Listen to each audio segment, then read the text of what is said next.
Chapter 3. The Power of the Word. A person knowing the power of the Word becomes very careful of his conversation. He has only to watch the reaction of his words to know what they do, not return void. Through his spoken word, man is continually making laws for himself. I knew a man who said, "I always miss a car. It invariably pulls out just as I arrive." His daughter said, "I always catch a car. It's sure to come just as I get there." This occurred for years. Each had made a separate law for himself, one for failure, one for success. This is the psychology of superstitions. The horseshoe or rabbit's foot contains no power, but man's spoken word and belief that it will bring good luck creates expectancy in the subconscious mind and attracts a lucky situation. I find, however, this will not work when man is advanced spiritually and knows a higher law. One cannot turn back and must put away graven images. For example, 2 men in my class had great success in business for several months, when suddenly everything went to smash. We tried to analyze the situation, and I found instead of making their affirmations and looking to God for success in poverty, they had each bought a lucky monkey. I said, "Oh, I see. You have been trusting in the lucky monkey instead of God. Put away the lucky monkey and call on the law of forgiveness, for man has power to forgive or neutralize his mistake." They decided to throw the lucky monkeys down a coal hole, and all went well again. This does not mean, however, that one should throw away every lucky ornament or horseshoe about the house, but he must recognize that the power back of it is the one and only power, God, and that the object simply gives him a feeling of expectancy. I was with a friend one day who was in deep despair. In crossing the street, she picked up a horseshoe. Immediately she was filled with joy and hope. She said God had sent her the horseshoe in order to keep her up her courage. It was indeed at that moment about the only thing I could have registered in her consciousness. Her hope became faith, and she ultimately made a wonderful demonstration. I wish to make the point clear that the men previously mentioned were depending on the monkeys alone, while this woman recognized the power back of the horseshoe. I know in my own case it took a long while to get out of the belief that a certain thing brought disappointment. If the thing happened, disappointment invariably followed.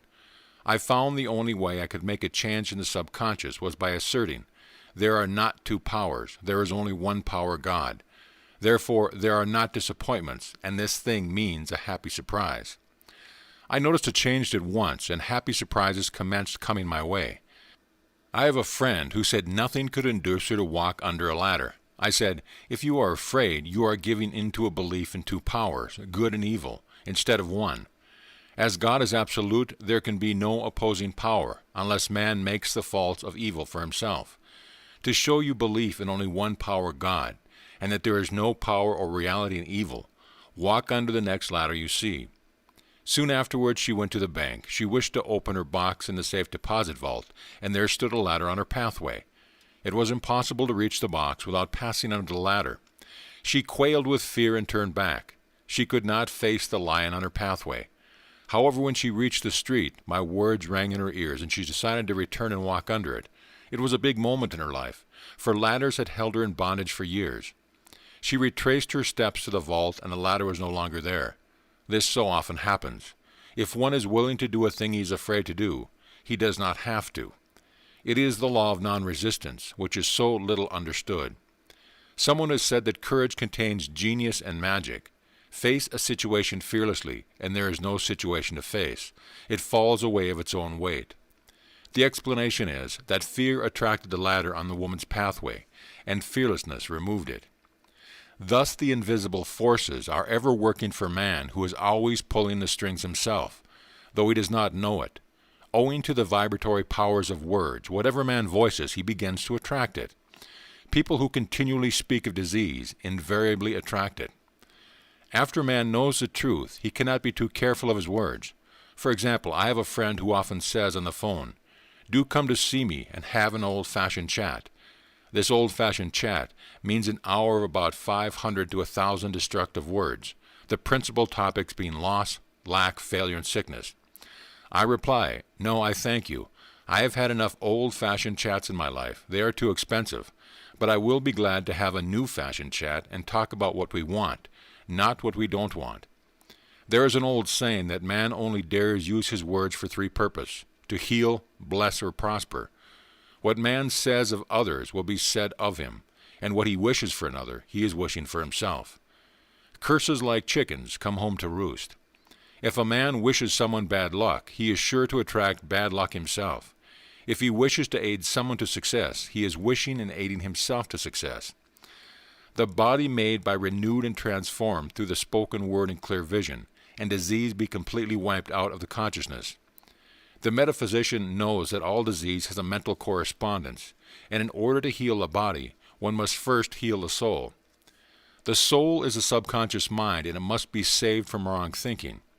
In the 23rd Psalm we read, "He restoreth my soul." This means that the subconscious mind or soul must be restored with the right ideas, and the mystical marriage is the marriage of the soul and the spirit, or the subconscious and the superconscious mind. They must be one. When the subconscious is flooded with the perfect ideas of the superconscious, God and man are one. I and the Father are one. That is, he is one with the realm of perfect ideas. He is the man made in God's likeness and imaging, and is given power and dominion over all created things, his mind, body, and affairs.